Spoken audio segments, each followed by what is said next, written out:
Качеството не е моментно явление. То е постигнато с непрекъсваща през годините работа тук, в факултета по химия и фармация.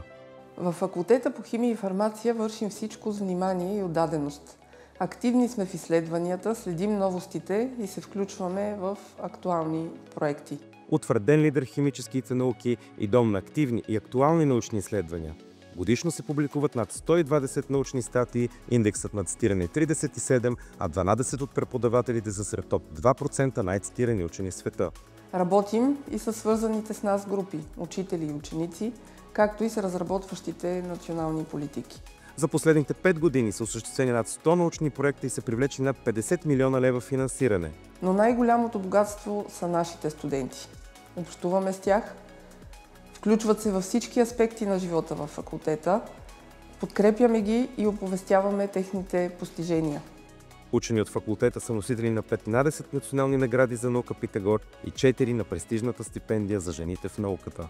В контекста на динамични обществени промени, факултетът успява да запази високо качество на обучение чрез въвеждане на иновативни бакалавърски програми – екохимия, инженерна химия и съвременни материали, компютърна химия и една защитена специалност – ядрена химия. Предлагат се 16 магистърски програми, включително козметика и битова химия, развивана в партньорство с индустрията, както и 8 докторантски програми. Факултетът е желано място за обучение и на лауреати от национални и международни олимпиади и носители на множество студентски отличия. Може би това е рецептата да успяваме вече десетилетия наред да поддържаме високо качеството на обучението в факултета по химия и фармация на Софийския университет. Въпреки предизвикателствата с финансирането, с понижения интерес към природните науки в обществото, с силната конкуренция на национално и международно равнище. През 2025 е присъден най-висок коефициент за качество на обучение в направление химически науки сред всички професионални направления и висши училища в страната. От 2012 година се развива и фармацията във факултета. Назначени са близо 40 нови специалисти, въведени са 17 дисциплини и са открити над 13 нови лаборатории. Професионалната реализация на възпитаниците на факултета е отлична.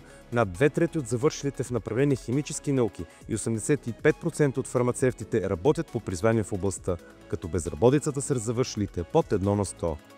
Вярвам, че и в бъдеще ще продължим да работим все така всеотдайно, да се развиваме и да подготвяме младите хора за успешен старт в живота.